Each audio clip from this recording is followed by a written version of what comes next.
Hey guys, this is Eric Weingartner with Weingartner Racing. It's Saturday, so this is an update video.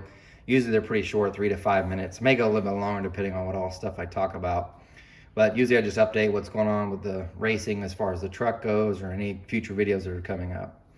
Tomorrow's video, I can already tell you, is going to be the last outing with the S10. It was pretty much a shit show, but you'll get to see what not to do pretty much, because that's what all I did. Nothing seemed to have gone right.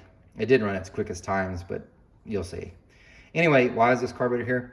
Because Tyler from TPV, he's got his own YouTube channel. He sent this carburetor for me to use to test E85. That's going to happen on Friday at Tulsa here. So I'm going to make it the same setup as it was on methanol and on pump gas. And we're going to see what happens, see if it's any quicker or not. We'll find out. That's on Friday. This weekend's really, really busy because on Friday, of course, I've got test and tune with Tulsa. But Saturday morning, my son has his very first swim meet, and I won't miss those.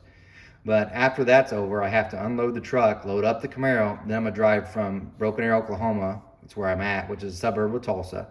Drive all the way to Mid-America Dragway in Ark City, Kansas to do a test and tune on the Camaro. Several of you might be saying, Camaro? I didn't even know you had one. I haven't raced it since October. It's for my very first car. I love that car. You probably don't see me test as much on it for a couple of reasons. One, an average test and tune, I'll spend $177 in fuel. It's quite a bit. Also, it's got 2 carburetors, so I really can't test out as much stuff as I can on the truck. So on the truck, I tested Sniper versus Carb, different headers, a bunch of different stuff. That's really hard to do on the Camaro because, one, it costs more to do, and the cars, I'm not saying it's maxed out on performance, but it's pretty close to where it's going to get. It would take some major changes to make it go quite a bit faster. At this point, it's going to be like little chassis tuning that's going to make it pick up, if you're lucky, a few hundredths. It isn't going to be like the truck where it gains 2/10. I wish. So anyway, that's why I don't run it as much. It just costs pretty much. And what am I going to test? So you might say, why don't you enter in events? I didn't think I'd build a car that fits in almost no category besides bracket racing. So, and I got nothing against bracket racing. I was planning on doing that with the S10, but I'm going to spend a lot of money in bracket racing. These guys are on the tree. I don't go to the track enough to do it. So anyway, there's your update on that. I do want to go over some other things just because it's cool. Tomorrow's video, I should point out, is going to be about the last time I took the S10 to the track, which was last week.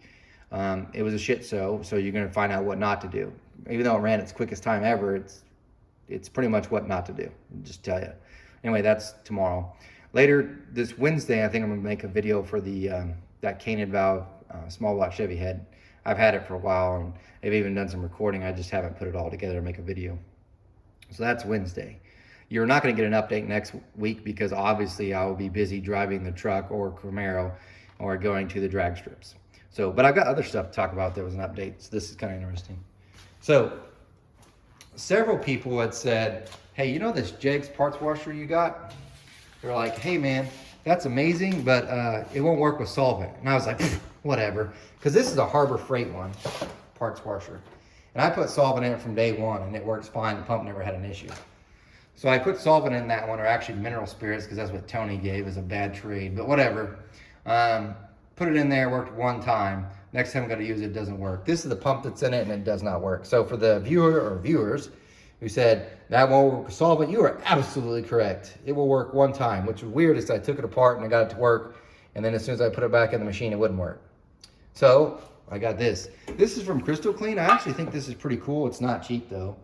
This costs $472 every 3 months, but they come out and service it. This is an aqueous one, so it's got a hot water heater. It runs on 120. It rolls around. It's got this deal. Let me show you. See what I mean? One of these trays in here where it'll spin around and it'll spray pressure on the bottom and on the top. It's pretty neat. It's like a normal parts washer that's in the bigger machine shops. It's kind of smaller though, but it cleans like nobody's business. I did this just to see. Look, I mean, this was a really dirty head. I wish I'd done it before, but I was pretty impressed. And because it's a soap water solution, I'm not smelling the fumes. I did have them exchange the solvent in this tank, and the reason for it is I'm still going to use this one. There's heads that come in that have already been ran, clean those up first. This is like the final assembly one. So this way when I'm blasting a head and the glass bleeds, it only stays in there, not in here. So anyway, there's that. And it's pretty cool, but expensive. And I tried to buy it outright and they won't do it. It sucks. Anyway, I've got one more thing, and I know we're at 5-minute mark, and you're like, what are you doing? So yesterday I put out that video about the FedEx thing. I want you to know that's my #1 video. And I don't know how many people said, I hate when you rant. I hate you ranting. You know, it gets more views than the tech videos. And by the way, it doesn't mean I'm gonna, don't you worry, I'm not gonna just do rant videos. I'm not doing that. It's still gonna be tech. I'm not gonna even do more rant videos unless it's something just so disturbing. But I just thought that was funny. I was like, people complain about those, but then they watch them more than the other tech videos. It's weird.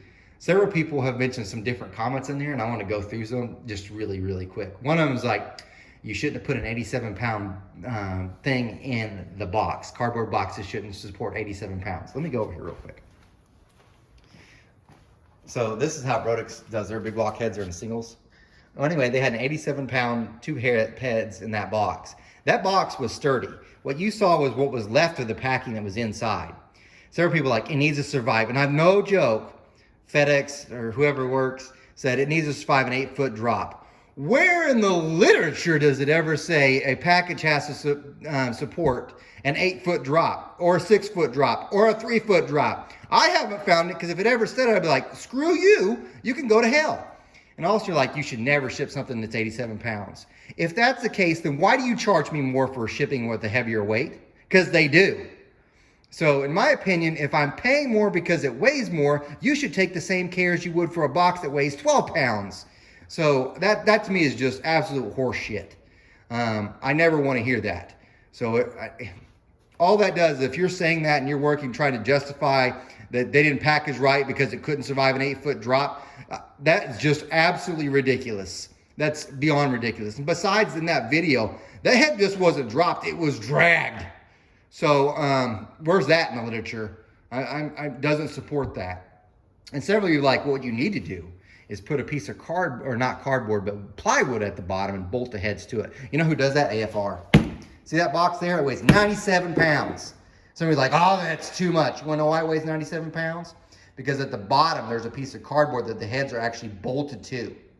Bolted. Now, I have had several heads come from AFR, 97 pounds. By the way, you want to guess how much that one is to ship? Yep, they charge you quite a bit to ship it because it's so heavy.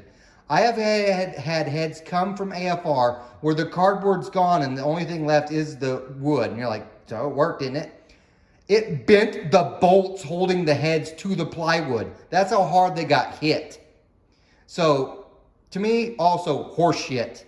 Why don't you take better care of the packages, since we're definitely paying enough for it? When an average price difference, just general, from like a 12-pound to a 97 pounds, like an extra $45 to $50. In my opinion, if I'm paying extra for you to do that, you could take better care of the box. That's just my opinion. So I hated that. Oh, several people said, there's a lot of funny stuff with this. Several people said, did anybody come see you? No, but the day before I put out that video, this FedEx rep, local sales guy shows up and he's like, hey man, I just want to, tell you thank you for being a FedEx customer, and we would like to see how we can increase your business. He's just a salesman. I unloaded, of course, because I'm like, let me tell you, sir, I'm about to lose your business. And he's just trying to get more sales, and I realized I was talking to the wrong person. Because the thing is, it's logistics. It's not one person, it's a whole system of crap. And it was like, I'm sorry, that's nothing I'll do what I can, just let me know, and gave me his card and everything. And then the next funny part was, and this is funny, somebody put this in the comments for the FedEx one. It goes, amazing, right after this video comes out, FedEx stock plunges. And I was like, that's funny. And it actually did, which was also hilarious. So share it, whatever, because it's the truth. Anyway, I know this video went a little bit longer, but yeah, it was just funny.